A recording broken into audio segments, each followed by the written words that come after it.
ಕೇಳ್ರಪ್ಪೋ ಕೇಳ್ರಿ, ಇದು ಎಲ್ಲರಿಗೂ ಮುಟ್ಟಬೇಕಾದ ಸುದ್ದಿ, ಎಲ್ಲರೂ ಕೇಳಬೇಕಾದ ಸುದ್ದಿ, ಎಲ್ರಿಗೂ ಗೊತ್ತಾಗಬೇಕಾದಂಥ ಸುದ್ದಿ. ಇದರ ಹೆಸರು ಬಂದ್ಬಿಟ್ಟು ಚಿಯಾ ಬೀಜಗಳು.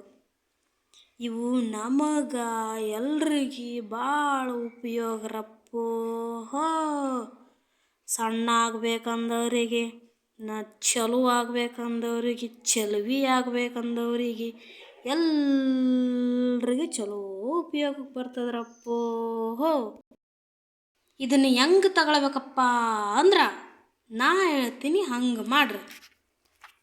1 ಗ್ಲಾಸ್ ನೀರಿಗೆ 1 ಚಮಚ ಬೀಜ ತಗೊಂಡು ಹಾಕಿ ಗರ ಗರ ಗರ ಗರ ಗರ ಗರ ಗರ ಗರ ಗರ ಗರ ಗರ ತಿರುಗಿಸ್ಬೇಕು.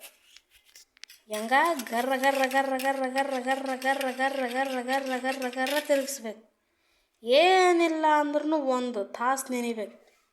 1 ತಾಸು ನೆಂದ ಮ್ಯಾಗ ಜೇನುತುಪ್ಪ ಇಲ್ಲ ಅಂದ್ರೆ ನಿಂಬೆಹಣ್ಣು ಹಾಕಿ ಹಿಂಡಿ ಖಾಲಿ ಹೊಟ್ಟಿಲಿ ಮುಂಜಾನೆ ಗಟ ಗಟ ಗಟ ಗಟ ಅಂತ ಕುಡಿಬೇಕು.